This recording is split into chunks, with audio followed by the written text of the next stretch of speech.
Ce matin, on parle de pneumopathie, une infection qui a fait particulièrement parler d'elle cet hiver et qui interroge nos téléspectateurs. Plein de questions nous sont parvenues.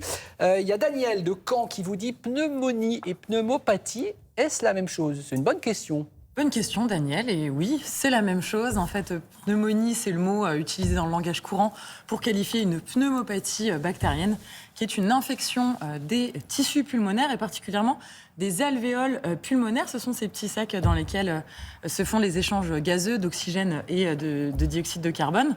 Et donc, ces infections pulmonaires, ces pneumopathies, peuvent être sévères, voire mortelles, parfois si on ne les prend pas en charge à temps.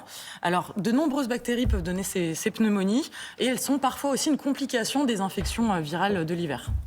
Question de Manuela de Fontainebleau. Il y a une épidémie de pneumopathie dans la crèche de mon fils. Dois-je m'inquiéter et que faire pour éviter la contamination ? En effet, cet hiver, il y a eu des épidémies de pneumopathie à mycoplasme, une bactérie un peu spécifique qui touche notamment les jeunes enfants et les jeunes adultes. Donc oui, il y a eu des épidémies dans les collectivités, dans les crèches, au sein des familles et dans les hôpitaux. Alors, cette bactérie se transmet par les sécrétions respiratoires, notamment quand les enfants toussent ou se partagent des petits objets. Donc, en fait, il faut adopter les gestes barrières au maximum.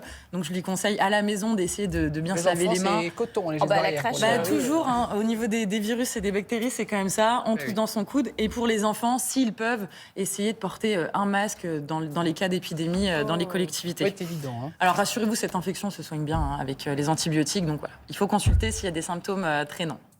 Le tabac favorise-t-il les infections des poumons? C'est Françoise de Mel, je ne sais pas où c'est, Amel, 79 de Sèvres, qui vous pose la question. Alors oui, c'est possible que le tabac favorise des infections pulmonaires comme des pneumopathies, puisqu'en fait, le tabac provoque, à long terme, un tabagisme chronique, une maladie des poumons qui s'appelle la bronchopneumopathie chronique obstructive, qui est une maladie inflammatoire et dans laquelle les tissus pulmonaires se sont détruits.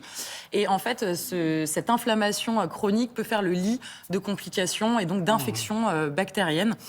Donc, si vous souffrez d'une BPCO, il est notamment recommandé de vous faire vacciner contre les germes qui peuvent donner des pneumopathies.